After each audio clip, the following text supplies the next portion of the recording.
Good morning, student. Today we are going to see the first chapter of your history textbook. Okay, the first chapter name is What, Where, How, and When. And in this video, we are going to deal with these three questions: what, where, and how. Okay, what means kya, where means kaha, and how means kaise. Okay, and when means kab. So the chapter starts with Rasida's question. Rasida is a girl. Let's see what happens. Rasida sat reading the newspaper. Suddenly her eyes fell on a small headline, 100 years ago. How she wondered, could anyone know what had happened so many years ago? तो रसीदा जो है वो newspaper पढ़ रही है। अचानक से उसका ध्यान एक छोटे से हेडलाइन पर जाता है जिसमें लिखा होता है 100 years ago, मतलब 100 साल पहले। तब हम लोग सोच रही है कि 100 साल पहले जो हुआ वो हम कैसे जान सकते हैं अभी। ठीक है, जैसे हम जानते हैं कि हमारे जो पूर्वज थे वो खेती किया करते थे, या फिर हमारे पूर्वज कहाँ से उनकी उत्पत्ति हुई हम जानते हैं। क्यों जानते हैं वो हम देखने वाले हैं कि हम अपना पास्ट कैसे जानते हैं। ओके, इस चैप्टर में हम वो रीड करने वाले हैं। So the first question is what can be know about the past. हम पास्ट के बारे में क्या जान सकते हैं। Okay, there are several things we can find out: what people ate, the kind of clothes they wore, the houses in which they lived। यहाँ पे पहला चीज है कि हम कुछ चीजें हैं जो कि पता कर सकते हैं, जैसे कि उस टाइम लोग क्या खाना खाते थे, किस तरह के कपड़े पहनते थे, या फिर किस तरह के घर में रहा करते थे। We can find out about the lives of hunters, herders, farmers, lurers, merchants, priests, craft persons, artists, musicians and scientists। और उस टाइम के जो हंटर्स थे यानी कि जो शिकारी थे, या फिर हर्डर्स जो कि अपने जानवरों को लेके घूमते थे, फार्मर्स जो किसान थे, या फिर जो रूलर्स जो किंग थे, जो पंडित थे, जो आर्टिस्ट थे, जो म्यूजिशियन थे, या फिर जो साइंटिस्ट थे, उन सब की लाइफ कैसे थी हम सब वो सब जान सकते हैं पास्ट के through. Okay, we can also find out about the games children played, the stories they heard, the plays they saw, the song they sang। हम ये भी जान सकते हैं कि उस टाइम लोग बच्चे क्या गेम खेला करते थे, या फिर क्या कहानियां सुनते थे, क्या किस्से कहानियां देखा करते थे, या फिर क्या गाना गाया करते थे। ये सब हम लोग पास्ट में जान सकते हैं। ओके, नेक्स्ट क्वेश्चन आता है वेयर डिड पीपल लिव। लोग रहते कहाँ थे उस टाइम में। Find the river Narmada on map. यहाँ पे आपके बुक में एक मैप दिया हुआ है, वो आपको फाइंड करना होगा। People have lived along the banks of this river for several 100,000 years. लोग जो थे वो नर्मदा रिवर के किनारे बहुत पुराने 100 साल 1000 साल से भी पहले वहां पे रह रहे थे। Some of the earliest people who lived here were skilled gatherers. तो वहां पे जो लोग थे वो सब क्या थे, स्किल्ड गैदरर्स, मतलब वो बहुत ही अच्छे से गैदर मतलब क्या होता है, इकट्ठा करते थे, बहुत सारे सामानों को इकट्ठा कर सकते थे। That is people who gather their food. Gathers मतलब क्या होता है, वैसे लोग जो अपने खाने को इकट्ठा करके जमा करके स्टोर करके रखते थे ताकि उसको फ्यूचर में यूज कर सके। Okay, they knew about the vast wealth of plants in the surrounding forest and collected roots, fruits and other forest produce for their food। और उन लोग को पता था कि किस पेड़ के रूट से क्या होता है, या फिर कौन से फ्रूट से क्या हमें फायदे होते हैं, वो सब वो जानते थे, और इसलिए वो उन लोग को जमा करके रखा करते थे फ्यूचर यूज के लिए। They also hunted animals. Hunted मतलब क्या होता है, शिकारी करना। ओके, तो वो लोग क्या करते थे, जानवरों का भी शिकार करते थे, उनको खाते थे। Next, in ancient time, the area along these rivers to the south of the Ganga was known as Magadh, now lying in the state of Bihar। और पुराने जमाने में जो एरिया इन नदी के किनारे आया, साउथ ऑफ द गंगा आया करता था, मतलब गंगा के साउथ डायरेक्शन में आया करता था, उससे हम लोग मगध के नाम से जानते थे, जो कि अभी प्रेजेंटली बिहार के नाम से जाना जाता है। Its rulers were very powerful and set up a large kingdom। और उस टाइम में यानी कि मगध के जो रूलर थे वो बहुत ही पावरफुल थे, और उन्होंने एक बहुत बड़ा किंगडम सेटअप कर लिया था। किंगडम मतलब क्या होता है, राज्य। Kingdoms were set up in the other parts of the country as well. और दूसरे पार्ट में भी किंगडम्स बनाए जा रहे थे। Throughout people travelled from one part of the subcontinent to another. लोग जो थे वो एक जगह से दूसरी जगह ट्रेवल करते थे। The hills and the high mountains, including the Himalayas, desert, rivers and seas, made journey dangerous at times, but never impossible। लेकिन उस टाइम भी हिल्स था, हाई माउंटेन्स थे, बहुत ऊंचा ऊंचा पहाड़ था, मरुस्थल थे, रिवर था, फिर बहुत सारे कठिनाइयां थी। वो सब चीज जो ट्रेवल करने का जो तरीका था या फिर सफर को बहुत ही मुश्किल करता था, लेकिन कभी भी इम्पॉसिबल नहीं करता था। So man and women moved in search of livelihood.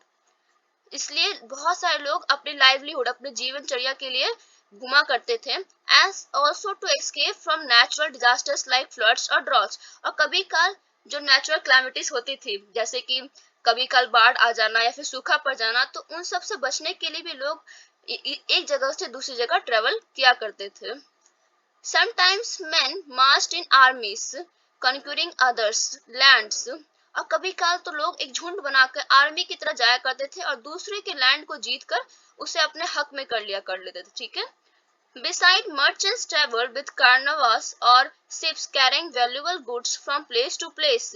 लेकिन जो मर्चेंट यानी कि जो व्यापारी थे, वो क्या करते अपने शिप में बहुत वैल्यूबल चीज को कैरी करते थे एक जगह से दूसरी जगह।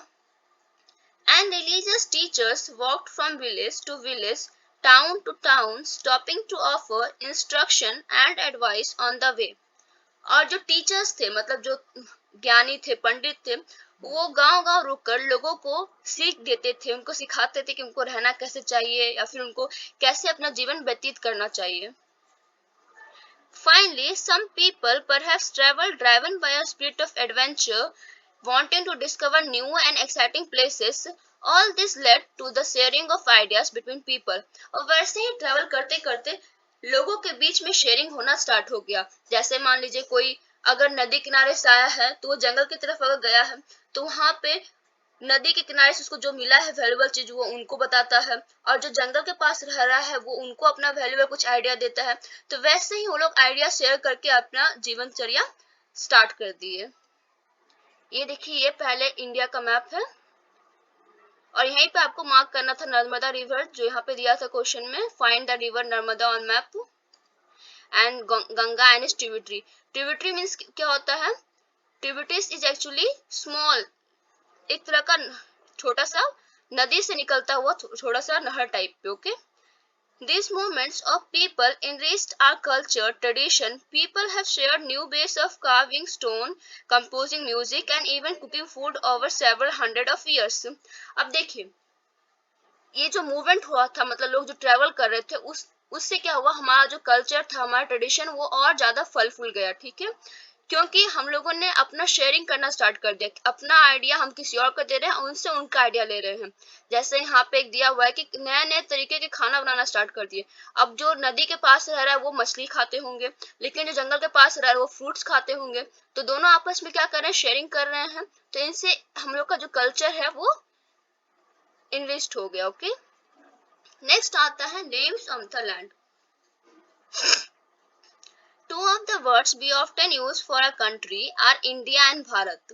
हम अपनी कंट्री के लिए दो नाम यूज करते हैं, India and Bharat. The word India comes from the Indus, called Sindhu in Sanskrit. India जो नाम आया है वो कहाँ से आया है? इंदस से आया है, और इंदस को सिंधु कहा जाता है संस्कृत में, और सिंधु एक नदी का नाम भी है। The Iranians and the Greeks who came through the northwest about 2500 years ago and were familiar with the Indus called it the Hindos or the Indos. जो इरानियंस थे और जो ग्रीक्स थे, जो कि 2500 साल पहले आए थे, वो लोग इस वर्ड से यानी कि इंदस वर्ड से फैमिलियर थे, इसलिए उन्होंने इस जगह को हिंदोस और या फिर इंदोस कहना स्टार्ट कर दिया। And the land to the east of the river was called India. और जो रिवर था, उस रिवर के जो ईस्ट में था, यानी कि सिंधु रिवर के जो ईस्ट में था, उसे वो लोग क्या कहना स्टार्ट कर दिए? इंडिया कहना स्टार्ट कर दिए। द नेम भारता was used for a group of people who lived in the north west. और जो भारता नाम था वो एक्चुअली जो पीपल नॉर्थ वेस्ट में रहते, यानी कि जो पीपल रिवर के नॉर्थ वेस्ट में रहते थे, उनके लिए यूज किया जा रहा था। And who are mention in the Rigveda, और उन लोगों के लिए जो कि ऋग्वेदा में मेंशन है। The earliest composition in Sanskrit dated to about 3500 years ago. Later it was used for the country. और यही नाम जो कि ऋग्वेदा में मेंशन था, ऋग्वेदा क्या है? हम लोग का 4 वेद में से एक वेद है, एंड ये हमारे संस्कृत में सबसे अर्लीस्ट कंपोजिशन है, बनाया गया था, जो कि 3500 साल पुराना है। और इसी कारण लास्ट में हमारे देश का नाम भारत रखा गया और हमारे कंट्री को आज हम लोग भारत नहीं तो इंडिया के नाम से बुलाते हैं। नेक्स्ट आता है finding out about the past. हमने दो क्वेश्चन डील कर लिया। फर्स्ट क्वेश्चन था व्हाट, नेक्स्ट था वेयर, और अब पढ़ेंगे फाइंडिंग यानी कि हाउ, कैसे हम पास्ट के बारे में पता कर सकते हैं। ठीक है, finding out about the past. There are several ways of finding out about the past. One is to search for and read books that were written long ago. तो बहुत सारे तरीके हैं हमारे पास पास्ट के बारे में जानने के लिए। सबसे पहला तरीका है या तो हम एक कोई बुक निकाल लें जो कि पास्ट के ऊपर लिखा गया है बहुत पहले, उसको पढ़ लें। These are called manuscript। और वैसे बुक को हम लोग क्या कहते हैं, manuscripts, because they were written by hand, क्योंकि वो क्या हाथ से लिखे गए थे। This comes from the Latin word manu meaning hand। और जो manuscript नाम है वो लैटिन वर्ड से आया है। मेन्यू मतलब क्या होता है, हैंड, तो मैन्यूस्क्रिप्ट मतलब क्या होगा, हैंड से लिखा हुआ script. Okay, These were usually written on palm leaf or on the specially prepared bark of a tree known as the birch which grows in the Himalayas। तो ये या तो पाम लीफ पे लिखा होगा या फिर ऐसे कोई बार्क, ट्री का कोई बार्क होता है, मतलब बार्क मतलब क्या होता है, पेड़ का छाला, उसको तैयार किया जाता है सिर्फ लिखने के लिए। ठीक है, जो कि हिमालयस पे ही ग्रो करते हैं। Okay, Over the years, many manuscripts were eaten away by insects. Some were destroyed, but many, तो बहुत सारे सालों के बाद मैन्यूस्क्रिप्ट जिसे वो हाथ से लिखा हुआ है तो वो इंसेक्ट के द्वारा डिस्ट्रॉय हो गया, मतलब उसको या तो कोई इंसेक्ट खा गया या फिर वो उतना बेदर सह नहीं पाया तो वो डिस्ट्रॉय खराब हो चुका है। देखिए ये एक मैन्यूस्क्रिप्ट है रिटन बाय हैंड, देखिए पाम लीफ पे लिखा गया है। Next, many have survived often preserved in temples. लेकिन जो कुछ मैन्यूस्क्रिप्ट जो कि बच चुके हैं उनको हम लोग टेम्पल में बचा के रखे हैं, temples, monasteries. This books dealt with all kinds of subject. और इन बुक्स में क्या होते थे, religious beliefs and practices, the lives of Kings, medicine and science. In books में क्या होते थे, उस टाइम के लोग क्या सोचते थे या फिर कैसे रहते थे, क्या प्रैक्टिस करते थे, वहाँ के राजा का लाइफ कैसा था, क्या मेडिसिन हम लोग यूज करते थे, क्या साइंस यूज करते थे, वो सब इस बुक में लिखा हुआ था। Beside, there were epics, poems, plays. Many of these were written in Sanskrit. Others were in Prakritic, language used by ordinary people, and Tamil. तो यहाँ पे बोल रहे हैं कि उसमें इन सब के अलावा या तो कोई पोयम हो सकता था या फिर कोई प्ले, कोई नाटक, ये सब भी लिखा आता था। उसमें से बहुत सारे तो संस्कृत लैंग्वेज में लिखे होते थे, लेकिन कुछ कुछ प्राकृतिक लैंग्वेज यानी कि जो उस टाइम के लोग यूज करते थे उसमें, नहीं तो तमिल लैंग्वेज में लिखा रहता था। जैसे कि हम लोग का रामायण लिखा हुआ है, रामायण है ना, उनको वाल्मीकि ऋषि ने लिखा था, सो वो भी एक मैन्यूस्क्रिप्ट है।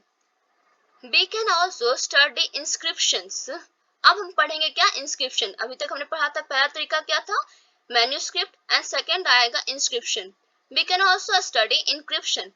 These are written on relatively hard surface such as stone or metal। अब देखिए यहाँ पे मैन्यूस्क्रिप्ट जो था वो हम लोग पाम लीफ पे लिखते थे, लेकिन इंस्क्रिप्शन जो है वो हम लोग हार्ड स्टोन पे या फिर कोई मेटल पे लिखते हैं। Okay, Sometimes kings got their orders inscribed so that people could see, read and obey them। और कभी कभी राजा महाराजा क्या करते थे, कुछ जो ऑर्डर्स वो दिया करते थे उसको किसी चीज पे इंस्क्रिप्ट कर दिया करते थे, यानी कि उसको लिखा दिया जाता था ताकि जो लोग हैं उसे पढ़ सके और उसे ओबे कर सके। There are other kinds of inscription as well, where men and women, including kings and queens, recorded what they did। और कभी कभी ऐसा इंस्क्रिप्शन था जहाँ पे राजा या रानी या फिर जो मैन एंड वुमेन थे वो लोग क्या करते थे, क्या करते थे उसको भी रिकॉर्ड करते थे, यानी कि उसको लिख दिया करते थे। For example, Kings often kept records of victories in battle. कभी काल लोग क्या करते थे, राजा जो जीत के आते थे कोई बैटल में, कोई लड़ाई युद्ध में, तो वो उसको इंस्क्रिप्ट कर दिया करते थे ताकि आने वाली पीढ़ी यानी कि जो फ्यूचर है वो उसको पढ़ के देख सके उसे। ठीक है, जैसे आप लोगों ने आयरन पिलर देखा होगा, आयरन पिलर पे इंस्क्रिप्शन किया हुआ है। जैसे ये देखिए, ये क्या है, एक इंस्क्रिप्शन है, एक एंड क्या है, पढ़ते हैं, एंड ओल्ड इंस्क्रिप्शन, ये बहुत पुराना एक इंस्क्रिप्शन है। जो कि देखिए यहाँ पे लिखा हुआ कुछ आपको दिख रहा होगा। This inscription dates to about 2250 years ago and was found in Kandahar, present-day Afghanistan. It was inscribed on the orders of a ruler named Asoka. ये जो इंस्क्रिप्शन है ये किसके द्वारा किया गया है? अशोका के द्वारा किया गया है और ये अफगानिस्तान में पाया गया था और ये 2250 साल पुराना है। सोचिए इतना पुराना है लेकिन आज भी हम लोग इसको पढ़ पा रहे हैं क्योंकि इसको इंस्क्रिप्ट कर दिया गया था। ठीक है, राजा का मेन मकसद ही होता है ये करवाने का ताकि जो फ्यूचर है वो इसे पढ़ सके, हम लोग अशोका के बारे में जान सके, इसी कारण ये करवाया गया होगा। You will read about him in chapter 8. When we write anything we use a script. Scripts consist of letters or sign. अब देखिए हम जब भी कुछ लिखते हैं तो हम लोग क्या करते हैं, स्क्रिप्ट यूज करते हैं। स्क्रिप्ट में क्या होता है, या तो हम लेटर्स जैसे हमारा ABCD या फिर क ख ग घ है वो यूज करते हैं या फिर science. When we read what is written or speak we use a language. और जब हम पढ़ते हैं या फिर जब बोलते हैं तो हम एक लैंग्वेज यूज करते हैं। Okay, This inscription was inscribed in two different scripts and languages. ये जो इंस्क्रिप्शन है ये दो अलग अलग स्क्रिप्ट है और दो अलग लैंग्वेज में है। पहला तो ग्रीक, टॉप में यहाँ पे आपको ग्रीक दिखाई देगा। नेक्स्ट अरामिक बिलो, नीचे में, which were used in this area, जो कि इस एरिया में यूज किया जाता था। ठीक है, मतलब जो ऊपर है वो अरेबिक में है, सॉरी ऊपर जो है वो ग्रीक में है और नीचे जो है वो अरामिक में है, जो कि उस टाइम के लोग वहां पे यूज करते थे। नेक्स्ट थर्ड टाइप है आर्कोलॉजिकल एक्सकवेशन और एविडेंसेस। ठीक है, हमने पहला पढ़ा मैन्युस्क्रिप्ट, दूसरा इंस्क्रिप्शन। अब हम पढ़ेंगे कि आर्कोलॉजिकल एक्सकवेशन और एविडेंसेस क्या होते हैं। There were many other things that were made and used in the past. ऐसे बहुत सारे चीज थे जो कि उस टाइम के जब लोग रहते थे तो बहुत सारे आइटम्स को यूज किया करते थे, तो हम उसके बारे में कैसे जानेंगे वो इसमें पढ़ने वाले। ठीक है, Those who studies the remains of buildings made up of stone and bricks, paintings and sculptures are known as archaeologists.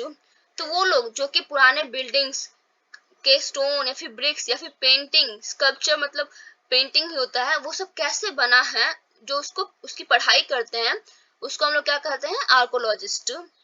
They also explore and excavate, dig under the surface of the earth. Excavate मतलब क्या होता है, जमीन के अंदर खोदना। To find tools, weapons, pots, pens, ornaments and coins. और उन लोग का काम क्या होता है, वो लोग जमीन के नीचे खोदते हैं ताकि उन्हें कोई टूल्स मिल जाए या फिर कोई वेपन ही मिल जाए, कोई हथियार मिल जाए, कोई मटका मिल जाए, कोई ज्वेलरी मिल जाए या कोई कॉइन मिल जाए जो बताए कि उस टाइम के लोग क्या यूज किया करते थे। ठीक है, जैसे यहाँ पे एग्जांपल दिया है इस पॉट का। ठीक है, ये क्या है, एक पॉट है, अ pot from an old city. Pots like these were used about 4700 years ago. मतलब 4700 साल पहले ऐसे पॉट यूज किया जाते थे। नेक्स्ट है राइट में आपको ये दिखेंगे, an old silver coin, coins such as this one were in use from about 2500 years ago. और ये देखिए ये उस टाइम का सिल्वर क्वाइन है और ये कितना अलग है आपके क्वाइन से। तो जो आर्कोलॉजिस्ट होते हैं वो क्या करते हैं, डिग करके यानी कि जमीन के नीचे खोद कर ये सब निकालते हैं, जिससे कि उनको पता चलता है कि उस समय लोग कैसा कॉइन या फिर क्या यूज करते थे। ओके, ये जो कॉइन है ये 2500 साल पुराना है। Archaeologists also look for bones of animals, birds and fish to find out what people ate in the past. Archaeologists क्या करते हैं, वो लोग कभी कभी बोन्स के यानी कि हड्डी की सर्च में भी रहते हैं, जानवरों के, मछली के या पक्षी के, ताकि ये जानने के लिए कि उस टाइम के लोग क्या खाना खाते थे। Plant remains survive far more rarely. If seeds of grain or pieces of wood have been burnt, they survive in a charred form. अब देखिए यहाँ पे अगर प्लांट्स तो बहुत, अगर हम प्लांट्स को बहुत साल तक छोड़ देंगे तो वो फॉसिल फ्यूल टाइप में बन जाएगा, लेकिन अगर उसे जला देता है तो वो चैराइड के फॉर्म में बच जाता है, उससे हम लोग ढूंढ सकते हैं। Historians that is scholars who study the past. अब हिस्टोरियंस कौन होते हैं, जो कि पास्ट को पढ़ते हैं, यानी कि पास्ट क्या है, हिस्ट्री क्या है, उसके बारे में जो पढ़ते हैं उसे हम क्या कहते हैं, historians. Often use the word source to refer to the information found from manuscript, inscription and archaeology. तो जो हिस्टोरियंस हैं वो क्या करते हैं, जो भी इंफॉर्मेशन उनको मिलता है, जो भी इंफॉर्मेशन उनको मैन्यूस्क्रिप्ट से, इंस्क्रिप्शन से या आर्कोलॉजी से मिलता है उसको क्या बोलते हैं, source. Once sources are found, learning about the past becomes an adventure as we reconstruct it bit by bit. और एक बार जब हमको सोर्स मिल जाता है तो पास्ट के बारे में जानना बहुत ही एडवेंचरस हो जाता है, क्योंकि हम लोग फिर रिकंस्ट्रक्ट करना स्टार्ट करते हैं कि अच्छा उस टाइम के लोग ये करते थे, वैसा रहते थे, हमें ये मटका मिला है मतलब वो पक्का इस मटका से शायद इसमें अपना खाना स्टोर करते होंगे या फिर इसमें पानी स्टोर क्या करते होंगे, तो वैसे हम रिकंस्ट्रक्ट करना स्टार्ट कर देते हैं. So historians and archaeologists are like detectives who use all these sources like clues to find out about our past. तो historians और detective जो हैं historians और archaeologists जो हैं वो detective की तरह हैं, जो कि जो sources है जो कि उनके लिए clue है उससे हमारे past के बारे में पता करते हैं. ओके, तो आई होप आप लोग को इतना समझ में आ गया होगा. Thank you class.